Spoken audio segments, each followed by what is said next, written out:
Hello friends, कैसे हैं आप लोग। चलिए शुरू करते हैं। आप लोग की ट्वेल्थ हो गई है, या तो आप मैथ्स से थे, बायो से थे, कॉमर्स से थे, एग्रीकल्चर से थे, या फिर किसी अदर चीज़ से थे। तो अब आप लोग सोच रहे हैं कि अब ट्वेल्थ के बाद क्या करें, या फिर जो पेरेंट्स अपने बच्चों के लिए सोच रहे हैं कि अब मेरे बच्चे का ट्वेल्थ हो गया है, वो पास हो गया है, अब क्या करना चाहिए। देखिए, अगर आप स्टूडेंट हैं या फिर आप अपने पेरेंट्स हैं, तो आप अपने बच्चों की कैपेबिलिटी को समझते होंगे कि वो कितने घंटे पढ़ सकता है, क्या क्या उसके अंदर क्या खूबियाँ हैं, कोई क्या खामियाँ, वो आप समझ सकते हैं। मैं सिर्फ आपको एक रास्ता बता रहा हूँ कि कहाँ से क्या हो सकता है। अब मानना और आपको करना वो आपके ऊपर डिपेंड करता है कि उसको, स्टूडेंट को क्या करना है। अगर आप पेरेंट्स हैं तो आपको बच्चों को क्या करवाना है। तो थोड़ा सा हेल्पफुल होगी वीडियो, तो आप पूरा एंड तक बने रहें। तो चलिए शुरू करते हैं फिर। देखो, अगर आपने ट्वेल्थ कंप्लीट 2023 अगर 2024 में करी हुई है, और अब आप देख रहे हैं कि क्या करना है। अगर आपने ट्वेल्थ मैथ से करके आए हैं, या फिर अगर आप ट्वेल्थ बायो से करके आए हैं, या फिर आप ट्वेल्थ कॉमर्स से करके आए हैं, या फिर ट्वेल्थ आप एग्रीकल्चर से करके आए हैं, ठीक है।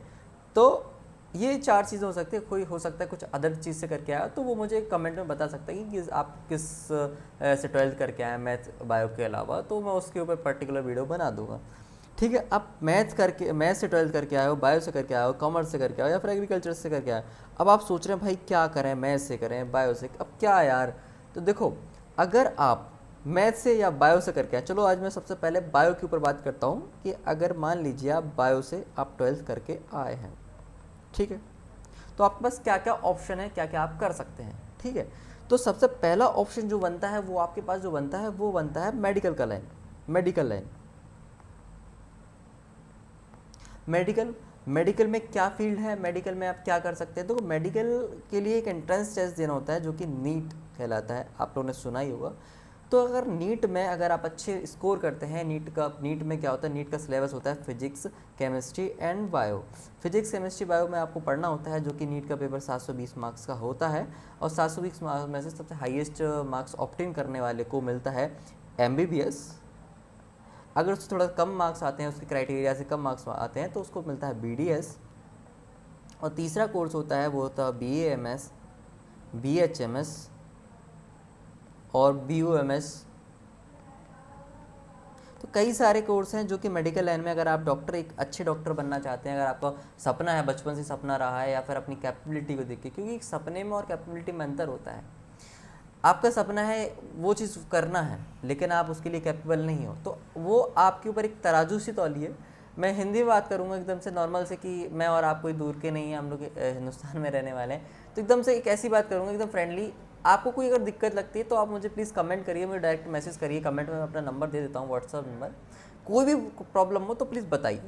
तो आपको MBBS, BDS, VMS, VHMS या कुछ भी चीज़, तो कैपेबिलिटी के हिसाब से कैसा है कि अगर आपको लगता है, भले ट्वेल्थ में मार्क्स कम आए हो, हाई हो, डजेंट मैटर, अगर आपको लगता है कि आप 10 घंटे 12 घंटे या फिर कंसिस्टेंसी के साथ, डजेंट मैटर कि आप 10 घंटे 12 घंटे आप एक दिन पढ़ रहे हैं, अगर आप साल भर कंसिस्टेंसी के साथ अगर अच्छे से प्रॉपर तरीके से पढ़ाई कर सकते हैं, तो मेरा मानना है कि आप लोग को मेडिकल की लाइन में जाना चाहिए। बायोलॉजी के क्षेत्र में सबसे बेस्ट चीज़ मेडिकल लाइन है, जो कि है MBBS, BDS, BMS, BHMS, किसी के भी आप डॉक्टर बन सकते हैं, ठीक है।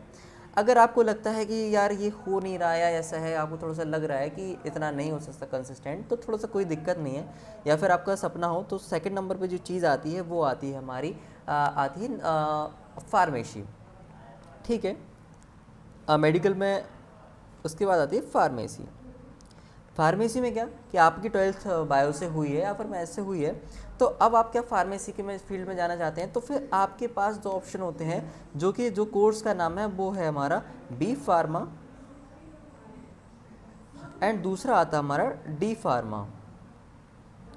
आप इससे B फार्मा और D फार्मा करके आप फार्मेसी में आप फार्मासिस्ट बन सकते हैं।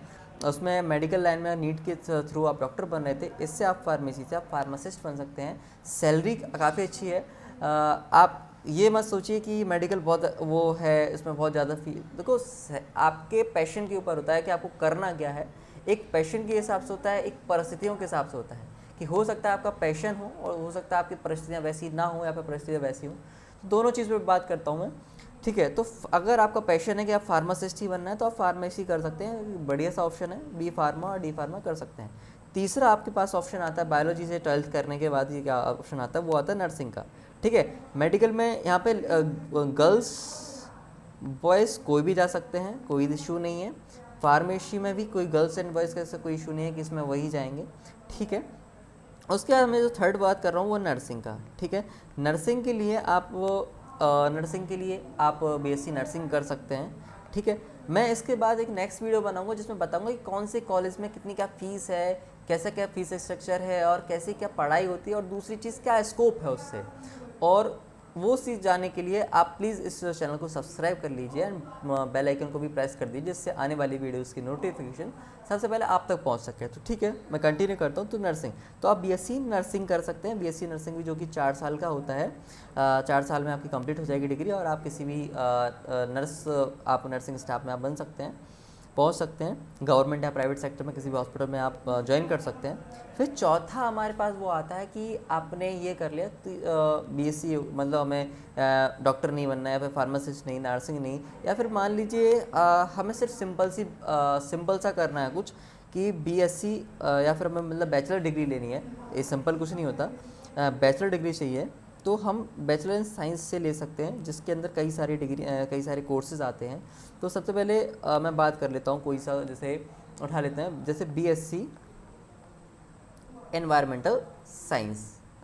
तो बीएससी एनवायरमेंटल साइंस भी एक बहुत अच्छा कोर्स है, जिसमें आप बीएससी एनवायरमेंटल साइंस से कर सकते हैं बीएससी। दूसरा आता है बीएससी सिंपल बायोलॉजी से भी कर सकते हैं, बायोलॉजी से कर सकते हैं। इसमें क्या आता है, आपको क्या पढ़ना होगा, इसमें केमिस्ट्री एंड आपको जूलॉजी एंड बॉटनी पढ़नी होगी, ठीक है। एंड इसके बाद अगर आपको करना है बीएससी, अगर आपको ऑनर्स करनी है तो आप बीएससी कर सकते हैं फूड टेक से। इसके मैं स्कोप भी बताऊंगा कि इसको स्कोप कहाँ है, कौन कौन सी कंपनियों में इसका स्कोप है। तो बीएससी फूड टेक से आप क्या कर सकते हैं, बीएससी फूड टेक आपने कर लिए जो कि 3 साल की होगी, बैचलर डिग्री है। तो बीएससी फूड टेक से आप किसी भी कंपनी में आप जॉब कर सकते हैं, काफ़ी अच्छी अर्निंग होती है। दूसरी चीज़, बीएससी फूड टेक हो गया। बीएससी हमारे साथ क्या हो सकता है, अभी मैं बता रहा हूँ कि बीएससी या हम लोग 12th के क्या क्या कर सकते हैं, तो मैं वो ऑप्शंस बता रहा हूँ, ठीक है। तो बीएससी फूड टेक हो गया, बीएससी माइक्रोबायोलॉजी हो गया, बीएससी फूड टेक हो गया, बीएससी माइक्रोबायोलॉजी हो गया, बीएससी हमारा बायोकेमिस्ट्री हो गया, बीएससी बायोकेमिस्ट्री हो गया, बीएससी इसके बाद BSc food tech, BSc forensic science, मैं भूल ही गया, बीएससी फॉरेंसिक साइंस। अब जैसे नॉर्मल से समझना हो तो मैं जैसे घर में बता रहा था मम्मी को कि फॉरेंसिक साइंस, या घर में बता रहा था कि फॉरेंसिक साइंस से भी कर सकते हैं बीएससी, तो कि मैं कर लूँ ऐसा।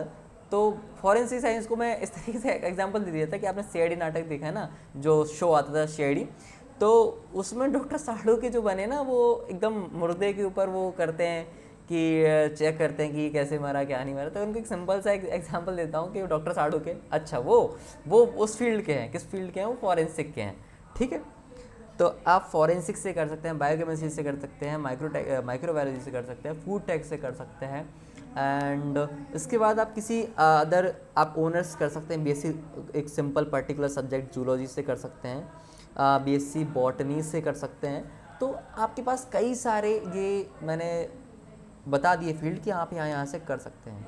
इसके बाद मैं अल्ट्रा प्रो लेवल की कल बात करूँगा कि मतलब उसमें कि अब इसमें क्या फ़ीस रहती है, इसमें कितने साल का क्या करना होगा, कैसे क्या वो होगा, और किस सेक्टर में जॉब मिलेगी पर्टिकुलर। अगर आपने बीएससी जैसे एग्जांपल देता हूँ, जैसे करंटली मैंने बीएससी बायोलॉजी की है बुंदेलखंड विश्वविद्यालय से। तो यहाँ पे कई सारी कंपनियाँ आती हैं, तो कई सारी कंपनियों में आपको ऑफ़र मिलते हैं, आपको इंटर्नशिप करने का मौका मिलता है। जैसे कि मैं अपना पर्सनली बताऊं तो मैं तो कभी 5 दिन पहले, लगभग 5-6 दिन पहले एक कंपनी आई थी। एक कंपनी कई सारी आती है, जिसमें मुझे एक मौका मिला था। तो मुझे एक मल्टीनेशनल कंपनी थी, उसमें मुझे मौका मिला था, जिसमें मेरा इंटरव्यू हुआ था। अब इंटरव्यू के हिसाब से कल परसों मेरा इंटरव्यू हो जाएगा, इंटरव्यू का रिजल्ट आ जाएगा। उसकी वजह से पता चल जाएगा कि मुझे कौन सी जॉब मिली है। मुझे वाटर रिसर्च के ऊपर मैंने उसमें अपना इंटरव्यू दिया है कि उसमें लैब असिस्टेंट के रूप में। तो जॉब अपॉर्चुनिटीज़ भी बहुत हैं, बस देखने का नज़रिया होना चाहिए। चीज़ है कि डिग्री के साथ साथ आपके पास स्किल्स होनी चाहिए। आपके पास जो आपने पढ़ा हुआ है ना, आप जो 12th पढ़ के आए, वो आपका ज्ञान जो आप अर्जित करके आए हैं वो आपकी अपनी लाइफ से रिलेट करके सीखिए। अगर आपके पास कोई अच्छी स्किल है तो देखिए, नौकरी के मोहताज आप नहीं होंगे, नौकरी आपके मोहताज होगी। मैंने क्या कहा कि नौकरी के मोहताज आप नहीं होंगे, आपके मोहताज कौन होगी? नौकरी होगी, कि हमें ऐसा पर्सन मिल जाए। मेन चीज़ होती है स्किल्स। अगर आपने स्किल डेवलप कर ली तो आप कहीं भी पूछ जाओगे। तो आई होप आपको ये वीडियो अच्छी लगी होगी। मैंने आपको आज बायोलॉजी की बताया कि आपने 12th में बायोलॉजी से करके आए हैं, तो आपने क्या क्या स्कोप हैं आपके पास, तो वो मैंने बताया। कल मैं मैथ्स, केमिस्ट्री, कॉमर्स और एग्रीकल्चर के बारे में बताऊँगा। तब तक के लिए आप चैनल को सब्सक्राइब कर लीजिए, वीडियो को कर दीजिए लाइक। बाकी मिलते हैं फिर नेक्स्ट वीडियो में। जय हिंद, वंदे मातरम।